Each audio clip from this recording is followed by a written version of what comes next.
Mr. Chairman, Judge Ketsubai, I think your fellow nominees owe you a debt of gratitude because many Biden nominees have been extreme, but your record is so far out of the mainstream that you have attracted virtually all of the questions. I was particularly intrigued by your statement to Senator Blackburn that you said you are not, in fact, a Marxist. And then you said, and I wrote it down, I have not praised Marxist ideas. Now, as you know, in law, there is the fact of evidence.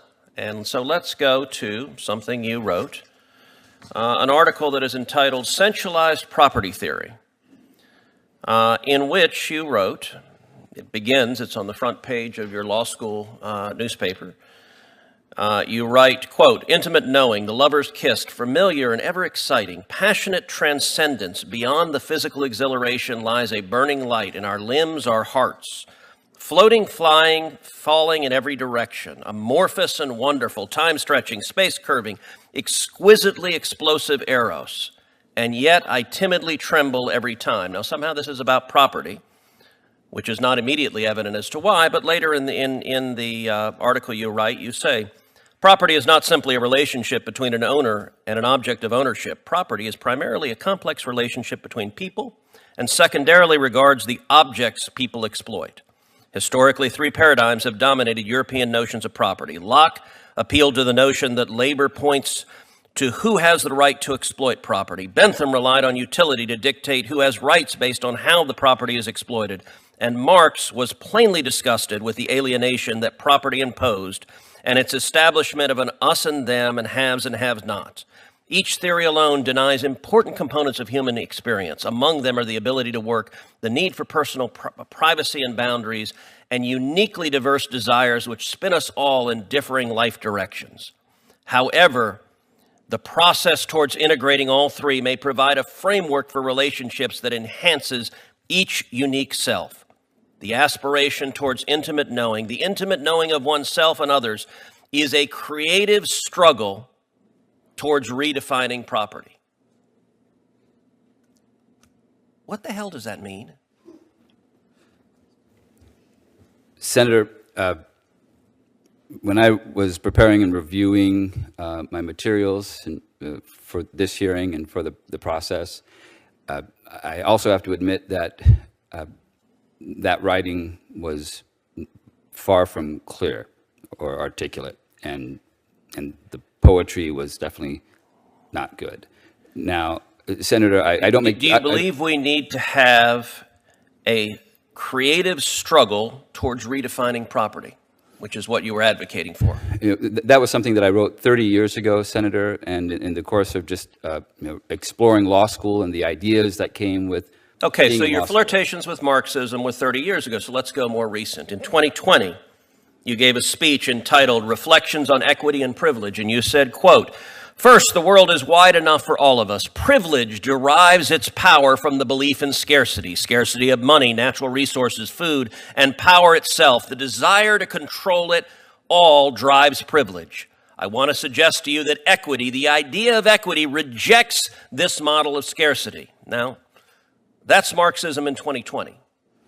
What did that mean? I've never considered that to be Marxist, Senator. It's the idea that equal access, and in the context of the work that I do here... So there is no scarcity, there are no property rights. Equity gives everyone an entitlement to each other's property. Is that right? Not at all. And in the context of the work that I do on the bench, Senator, when you look at my record for all of these 16 years, you will find that I have upheld the Constitution and our case precedent. Okay, well, let's turn to something else you wrote in the Wisconsin Women Law Journal. Again, this is your writing.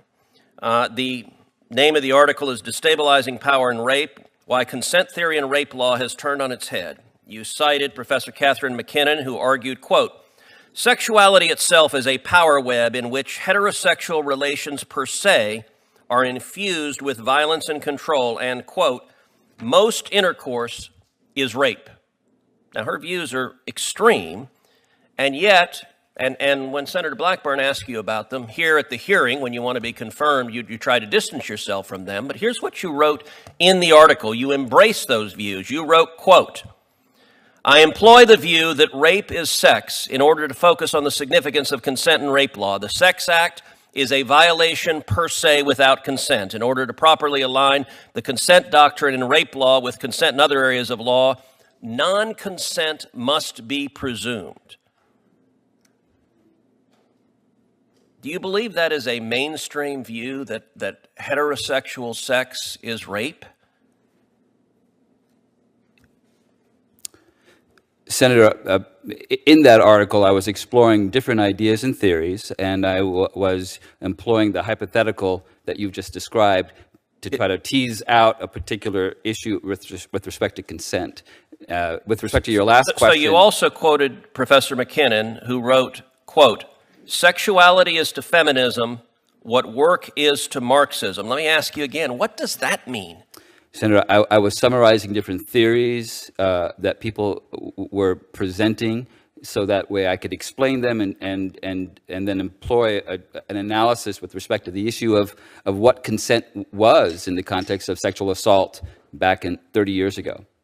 I think your views are far, far out of the mainstream. Senator Welch.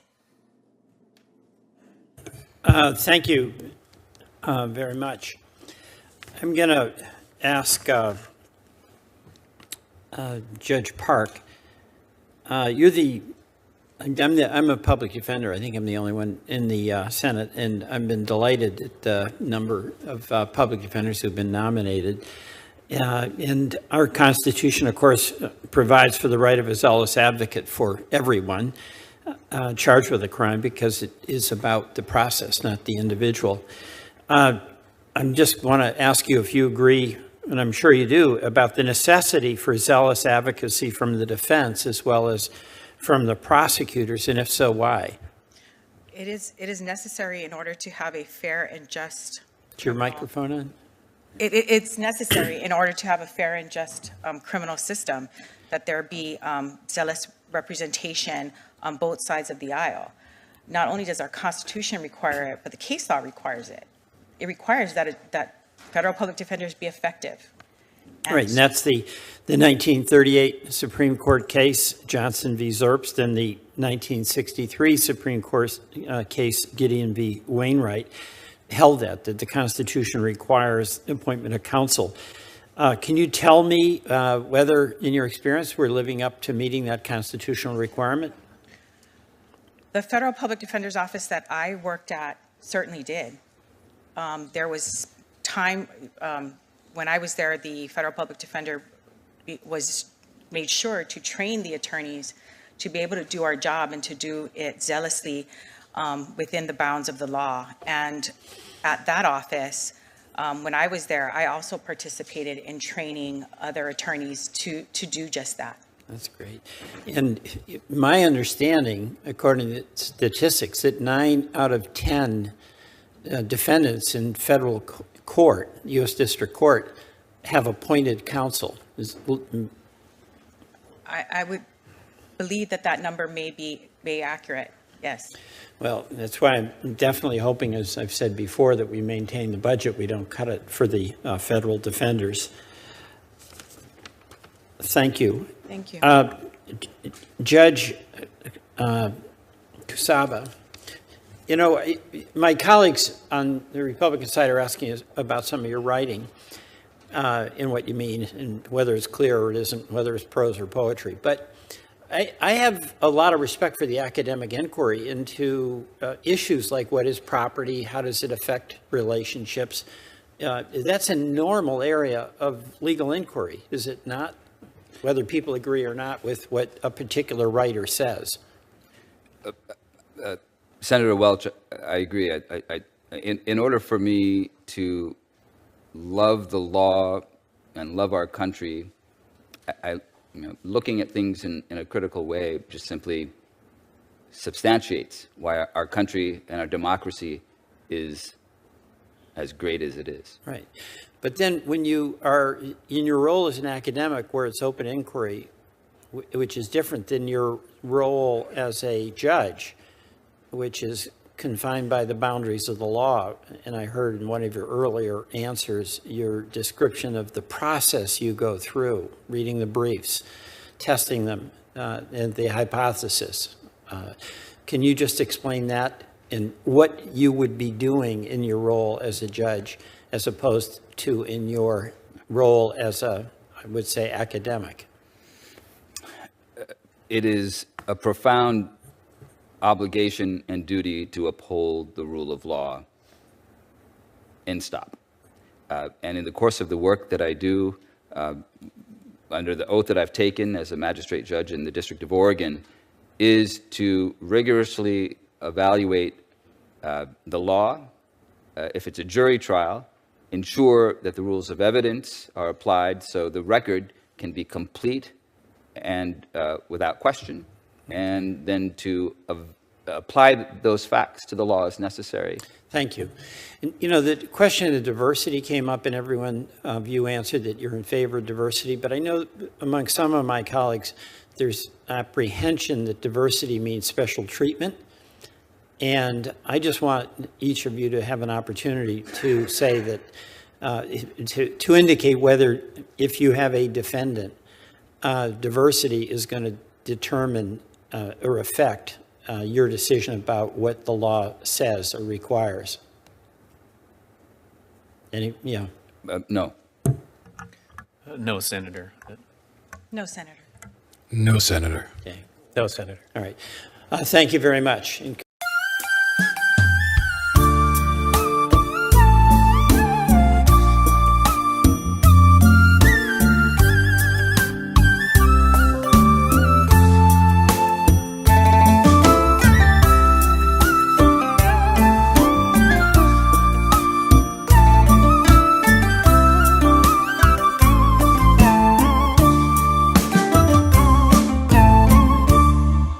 Thôi anh hãy đi về vĩnh biệt kể từ đây. Còn luyến lưu làm chi, còn vấn vương làm gì? Ai thật lòng yêu ai đến bây giờ mình đã biết. Chuyện tình đôi ta anh hãy xem là huyền thoại. Anh đừng giận em, kìa dĩ vãng mùa thương vẫn đẹp như giấc mơ. Trên trời bao ánh sao tình ta bấy nhiêu kỷ niệm. Nào ngờ hôm nay định mệnh chia sẻ đôi ta, em biết làm sao hơn. Mùi tóc lan môi vã thư tình, em xin gửi lại anh. Với tất cả cuộc vui em cũng xin trả lại anh. Dù mãi em theo chồng, đời đời em vẫn nhớ mãi mối tình đầu tiên. Thôi anh hãy đi về, khóc chỉ làm buồn thêm. Trời đã khuya từ lâu, càng vắng đêm tà tư. Mai này thuyền hoa vui đón em về cùng bên khác. Đường tình đôi ta hai hướng đi buồn thật buồn. Anh hiểu dùm em, nào ước muốn giàu sang bởi tình duyên trái ngang. Em vì chữ hiếu nên đành câm nín cho đẹp lòng. Chuyện tình đôi ta nghẹn ngào trong đắng muôn cay, thôi vĩnh biệt thiên thu.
chữ hiếu nên đành câm nín cho đẹp lòng. Chuyện tình đôi ta nghẹn ngào trong đắng muôn cay, thôi vĩnh biệt thiên